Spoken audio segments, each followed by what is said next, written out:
வணக்கம் வந்தனம் மக்களே. இது தமிழச்சு குரல், உங்களில் ஒரு குரல். இந்த காணொலியில் நீங்கள் பார்க்க போகிற சிறுகதை பால ஜோசியர். ஜோசியருக்கே ஜோசியத்து மேலே நம்பிக்கை இல்லையாம். என்னன்னு பார்த்தரலாமா? வாங்க பார்க்கலாம்.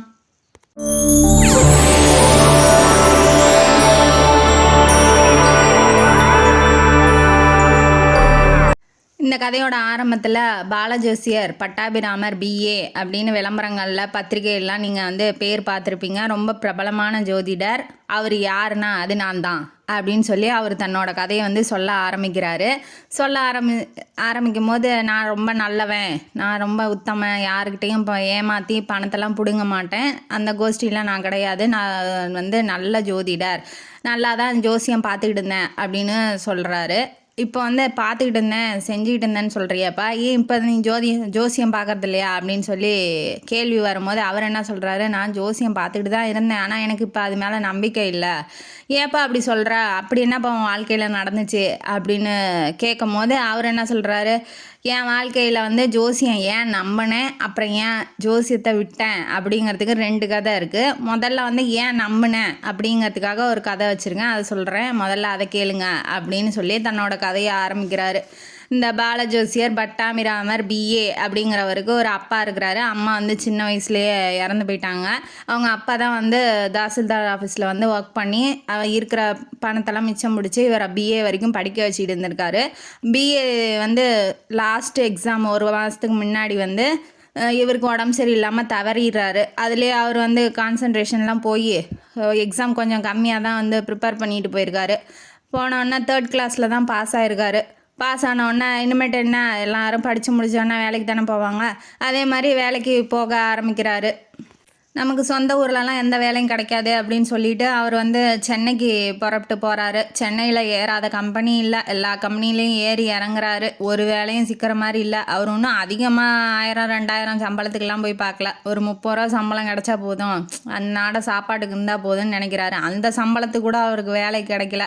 ஆனால் தன்னோட அறிவு கம்மியானங்க, இது திறமை கம்மியாக இருக்கிறவங்களாம் நல்ல நல்ல போஸ்டிங்கில் நல்ல நல்ல இதில் உத்தியோகத்தில் இருக்கும்போது இவனுக்கெலாம் வேலை கிடைக்கிது, நமக்கு ஏன்டா கிடைக்குமா, எல்லாத்துக்கும் இருக்கிறது தானே. இப்போ நம்மளே ஒரு திறமைசாலியாக இருக்கும், ஒரு வாய்ப்பு கிடைக்கிற வரைக்கும் தான் நம்மளுக்கே உள்ள திறமையை வெளிக்காட்ட முடியும். அது வரைக்கும் ஒன்றும் செய்ய முடியாது இல்லையா. நம்மளோட திறமை கம்மியான இருக்கிறவங்களாம் நம்மளோட நல்ல போஸ்டிங்கில் இருப்பாங்க சில சமயத்தில் ஆஃபீஸில்.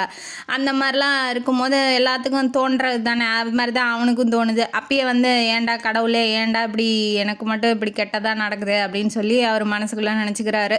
நினச்சிக்கிட்டே இருக்கும்போது ரோடு வழியாக போயிட்டு இருக்கும்போது அவர் ஃப்ரெண்டு ஒருத்தரை பார்க்குறாரு. ஃப்ரெண்டு சப் கலெக்டராக ஆக போகிறவர். அவர் எப்படி சப் கலெக்டராக ஆக போகிறாருங்கிறதுக்கு ஒரு கதை இருக்குது. அவர் பொண்ணு வீட்டில் சப் கலெக்டருக்கு படிக்க வைக்கிறோம் அப்படின்னு சொல்லி தான் அந்த பொண்ணை இவர் கல்யாணம் பண்ணியிருக்காரு. பொண்ணு வீட்டில் படிக்க வைக்கிறேன்னு ஒத்துக்கிட்டதுக்கு அப்புறம் தான் அந்த பொண்ணை கல்யாணம் பண்ணியிருக்காரு அப்படிங்கிறது ஃப்ரெண்ட்ஸு மத்தியில் தெரிஞ்சோடனே அவங்களாம் கிண்டல் பண்ணுறாங்க. ஏன்டா இப்படி போய் உன் வாழ்க்கையை தியாகம் பண்ணிவிட்டு அப்படி போய் என்னடா படிக்கிற அப்படின்னு சொல்லி எல்லோரும் கிண்டல் பண்ணி நக்கல் அடிச்சிருக்காங்க. எல்லாம் இதான் ஒருத்தன் நல்லா இருந்தால் அவனுக்கு பிடிக்காது இல்லையா, வயிற்றுச்சல்ல எல்லாம் பேசுகிறானுங்க. அதுக்கப்புறம் இவர் என்ன நினச்சிருக்காரு, அவனாவது ஏதோ கல்யாணம் மூலயமா வாழ்க்கையில் முன்னேறான், இதுங்களாம் நக்கல் அடித்தே அப்படியே வாழ்க்கையை ஓட்டிகிட்டு இருப்பாங்களாட்டங்குது கூட இருக்கிறவங்களாம். இவர் என்ன நினச்சிருக்காரு, பட்டாபிராமர் இவருக்கும் அவருக்கும் தான் படிப்பில் போட்டியாக இருந்திருக்கு சின்ன வயசுலேருந்து. அவர் போய் அவனை பார்க்கலாம், ஒரு வேலை கேட்கலாம் அப்படின்னு சொல்லி நினைக்கிறாரு. ஆனால் போட்டியாக இருக்கிறவங்கள்ட்ட எப்போதுமே நான் தான் ஃபஸ்ட்டு வருவன் வேற பெருமையாக சொல்லிக்கிறாரு. போட்டியாக இருக்கிறவங்கள்ட்ட நீங்கள் போய் பார்த்தீங்கன்னா அவங்க பத்தியாடா, நான் உன்னோட அதிக போஸ்டிங் அதிக பெரிய ஆளாக இருக்கிறேன், நீ இப்படியே இருக்கிறியே. அதான் நல்லா படித்தவங்களாம் எல்லாருமே எல்லாம் வாழ்க்கையில் ஃபஸ்ட்டு வந்துட மாட்டாங்கன்னு சொல்ல முடியாது இல்லையா. படிக்காதவங்களாம் அப்படியே முட்டாளாக ஒன்றுமே இல்லாமல் ஆகிட மாட்டான் அப்படிங்கிறதுக்கு இது ஒரு எக்ஸாம்பிள்னு வச்சுக்கோங்களேன். அதனால் நல்லா படிக்கலைனாலும் நீங்கள் கவலைப்படணுங்கிற அவசியம் இல்லை. கடவுள் நமக்குன்னு என்ன எழுதியிருக்கானோ அந்த ஃப்ளோவில் அப்படியே போயிடணும் அப்படிங்கிறது தான் என்னோடய கருத்து. உங்கள் கருத்து என்ன, நீங்கள் கமெண்ட் பாக்ஸில் கமெண்ட் பண்ணுங்கள். அப்புறம் பார்த்துட்டு நீங்கள் இப்போ போய் கேட்டாலும் அவன் வந்து உள்ளே வந்து நம்மளை பார்க்க அலோவ் பண்ணுவானா, இல்லை நம்ம போய் வேலைன்னு நின்னா அதை விட கேவலமாயிருமே, அவன் வந்து இல்லைன்ட்டானா அதை விட மோசமாயிருமே அப்படின்னு 1008 தாட்ஸ் அவளுக்கு வந்து ஓடிக்கிட்டு இருக்கு. என்னடா இப்படி வாழ்க்கையில் படித்தும் ஒன்றும் இல்லை, உத்தியோகம் தேடியும் ஒன்றும் செட் ஆகலை, அம்மா அப்பாவும் இல்லை, வாழ்க்கையோட விரக்திக்கே போயிட்டு கடவுளை வந்து திட்ட ஆரம்பிச்சிட்டான். எல்லாரும் ஒரு கட்டத்தில் திட்டுறது தானே, அவனும் வந்து திட்ட ஆரம்பிச்சிட்டான். என்ன கடவுளே, என்னை படைக்கும் போதே டிசைனாக இப்படிலாம் வந்து கஷ்டம் கொடுக்கணுன்னே நீ படைச்சிட்டியா என்னையா, இல்லை என்னை படைச்சதுக்கப்புறம் இவனுக்கு இதெல்லாம் கொடுக்கலாம் அப்படின்னு சொல்லி படைக்க வச்சிட்டியா அப்படின்னு சொல்லி என்னென்னமோ நினைக்கிறான். நினச்சோன்னே இந்த ஜோசியம் ஜாதகம் அப்படிலாம் அந்த தாட்ஸ்லாம் அப்போ தான் அவனுக்கு வருது. இதெல்லாம் எப்படா கண்டுபிடிக்கிறாங்க, ஒருத்தன் பிறக்கும் போதே எல்லாத்தையுமே எழுதி வச்சுருவாரோ அப்படின்னு சொல்லி ஆழ்ந்து மூழ்கிடுறான் அந்த ஜோசியத்திலே. மூழ்கிட்டு இவன் தான் நல்லா படிப்பானாச்சா, ஒரு 4-5 புக்கை வாங்கி ஒரு எழும்பூர்லேயே ஒரு வீடை வாடகைக்கு எடுக்கிறான். 4-5 புக்கை வாங்கி படிக்கிறான். படித்து அந்த ஜோசியம்னா என்ன, நட்சத்திரம், அந்த ராசி பலன்கள் என்ன, எந்த ராசி, எந்த கிரகணம், இது எல்லாமே கண்டம் எதனால அப்படி சொல்கிறாங்க அப்படின்லாம் அவனுக்கு தெரிய ஆரம்பிக்குது. ஜோசியத்திலே புலமை பெற்று விட்டான். இப்போ வந்து இவனுக்கு ஒரு வேலை கிடச்சிருச்சு. சரி நம்மளும் 4 பேத்துக்கு ஜோசியம் பார்க்கலாம். இப்போ ஒன்று படிச்சிட்டோம், அதை வந்து இன்புட் பண்ணி பார்க்கணும்ல, அதனால் வந்து ஒரு 4 பலிக்கு ஆடு எங்கேயாவது கிடைக்குமா அப்படின்னு தேடிக்கிட்டு இருக்கான். ஏன்னா இப்போ நம்மளே சமைக்கிறோன்னு வச்சுக்கோங்க, அந்த சமைச்ச சாப்பாடு நம்மளே சாப்பிட்டா நல்லா தான் இருக்கும். ஆனால் போய் 4 பேத்துக்கு போடும் போது அது நல்லா இருக்கா, கேவலமாக இருக்கா, இல்லை சூப்பராக இருக்கா அப்படின்னு அவங்க ரிவ்யூ பண்ணால் தானே நமக்கு தெரியும். இப்போ நானே கதை சொல்கிறேன்னு வச்சுக்கோங்க, அந்த கதை என்ன இப்படி சொல்கிற, அப்படி சொல்லு, இது இன்ட்ரெஸ்டாக இல்லை, இந்த மாதிரி கதையெல்லாம் சொல்லு அப்படின்னு நீங்கள் ஏதாவது ரிவ்யூ பண்ணால் தான் எனக்கு கொஞ்சம் பூஸ்ட்டாக இருக்கும். அந்த மாதிரி அவர் வந்து என்ன நினைக்கிறாரு, நம்ம படித்ததெல்லாம் இம்ப்ளிமெண்ட் பண்ணி பார்க்கலாம் என்ன தான் ஆகுது அப்படின்னு சொல்லி ஒரு போர்டை மாட்டிட்டார்.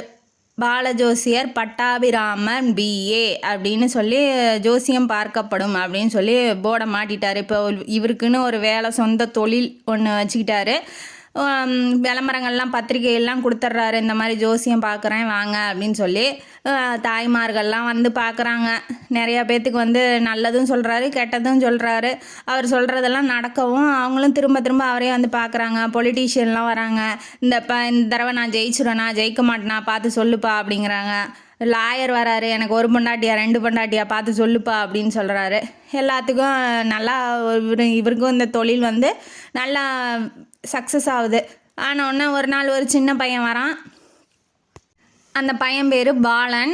அவன் வந்து வாங்க ஜோசியர், எங்கள் அம்மாவுக்கு உடம்பு சரியில்லாம் வந்து என்னன்னு பாருங்கள் அப்படின்னு சொல்கிறான். ஏண்டா இது ஜோசியம் பார்க்குறேன்டா, நான் ஒன்றும் டாக்டர் இல்லை, போய் டாக்டர் வீட்டுக்கு போடா அப்படின்னு அவர் சொல்கிறாரு. சொன்னோடனே இவன் என்ன சொல்கிறான், எங்கள் அம்மாவும் ஜோசியம் பார்க்க தான் அவன் கூப்பிட்டாங்க, வாங்க ஜோசியர், என்னை பார்த்தா உங்களுக்கு முட்டாள் மாதிரி இருக்கா அப்படின்னு சொல்லி கேட்குறான். அவரை பார்த்தோன்னே, அந்த பையனை பார்த்தோன்னே அவர் என்ன நினைக்கிறாரு, இவன் நல்லா கலையாக இருக்கான்டா, இவன் நல்லா வருவான்டா வாழ்க்கையில் அப்படின்னு நினைக்கிறாரு.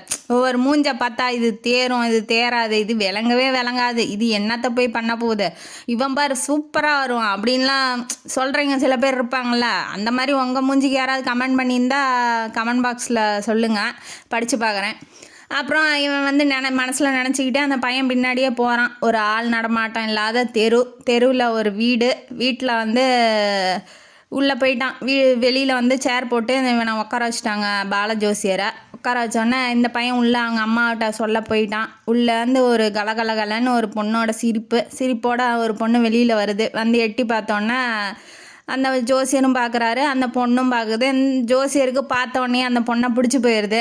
அந்த பொண்ணு பேர் வந்து பத்மா. அது வந்து அவங்க அந்த பையனோட அக்கா. அவனுக்கு வேறு யாராவது அண்ணன் தம்பி அக்கா தங்கச்சி யாராவது இருக்காங்கன்னு விசாரிச்சுட்டு வந்திருப்பார். அவன் வந்து எனக்கு ஒரு அக்காவும் 2 அண்ணனும் இருக்காங்க. ஒரு அண்ணன் பைலட்டாக இருக்கான், ஒரு அண்ணன் வந்து இங்கிலீஷ்காரர் கம்பெனியில், அதாவது ஃபாரின் கம்பெனியில் வந்து ஒர்க் பண்ணுறான் அப்படின்னு சொல்கிறான். சொல்லிகிட்டே வந்துட்டதுக்கப்புறம் இவளை இந்த பத்மாவை பார்த்தோன்னா அவருக்கு தெரிஞ்சிருது இதுதான் அவங்க அக்கா அப்படின்னு சொல்லி. அவனும் என்ன ஜோசியரே, பால ஜோசியருங்கிறாங்க, சின்ன பையன் வருவான்னு பார்த்தேன், நீ என்ன பெரிய ஆளாக இருக்கிற அப்படின்னு காமெடி பண்ணுறாங்க. எல்லாம் சிரிச்சுக்கோங்க, எல்லாம் சிரிக்கிறாங்க, அங்கேயும் நீங்களும் சிரிச்சுக்கோங்க. சிரிச்சுக்கிட்டோன்னே அந்த பையன் வந்து வெளியில் வந்துட்டு அம்மா கூப்பிட்றாங்க அப்படின்னு சொல்லி இவரை உள்ளே கூட்டிகிட்டு போகிறாங்க. அந்த அம்மா ஒரு வயசான ஒரு 50-55 வயசான அம்மா. அது வந்து படுத்த படுக்கையாக கிடக்கு, உடம்பு சரியாமல். இந்த பொண்ணு வந்து உள்ளே வரும்போதே பாலஜோசியர்கிட்ட என்ன சொல்லியிருக்கு, இங்கே பாருங்கள் எங்கள் அண்ணன் ஜாதகத்தை தான் எடுத்து காமிக்க போகிறாங்க, காமிச்சோன்னா நீங்கள் வந்து நல்லது தான் சொல்லணும், கெட்டது எதுவும் சொல்லக்கூடாது. ஏன்னா எங்கள் அம்மாவுக்கு ஏற்கனவே உடம்பு சரியில்லை அப்படின்னு சொல்லி விட்ருக்காரு. சொல்லி விட்டு தான் கூட்டிகிட்டு வந்திருக்கான் அந்த பொண்ணு. சரின்ட்டு இவரும் உள்ளே போகிறான். இவர் இந்த பொண்ணை தான் அவருக்கு பிடிச்சிருக்கு. அப்புறம் அது சொல்லலைன்னா first impression is the best impression இல்லையா? அதனால் வந்து அவரும் வந்து சரிம்மா அப்படின்னு சொல்லிட்டு தலையாட்டிட்டு உள்ளே வந்து போய் உக்காடுறாரு. அந்த அம்மாவும் வந்து நமஸ்காரம் பண்ணுது. உக்காருங்க அப்படின்னு சொல்லி ஜாதகத்தை எடுக்குது. இப்போ இவர் என்ன சொல்ல போகிறாரு? நல்லது சொல்ல போகிறாரா, கெட்டது சொல்ல போகிறாரா, இல்லை அந்த பொண்ணு இவரை லவ் பண்ணுமா, லவ் பண்ணாதா, இவரோட வாழ்க்கையில் ஏன் வந்து ஜாதகம் வந்து பார்க்க மாட்டேங்கிறாரு, ஜோசியத்து மேலே நம்பிக்கை இல்லை இந்த அம்மாவால் ஏதாவது பிரச்சனை வருமா, இல்லை அவங்க அண்ணனுங்க ஏதாவது சொல்லுவானுங்கன்னு இவர் வந்து திட்டுவாங்க, சண்டை வந்துடும்னு ஏதாவது அந்த மாதிரி இருக்கா, ஏதாவது சொல்ல போகிறாரா, இதெல்லாம் வந்து அடுத்த பகுதியில் பாருங்கள். இந்த காணொளி உங்களுக்கு பிடிச்சிருந்துச்சுன்னா லைக் பண்ணுங்கள், ஷேர் பண்ணுங்கள், சப்ஸ்கிரைப் பண்ணுங்கள். நன்றி மக்களே.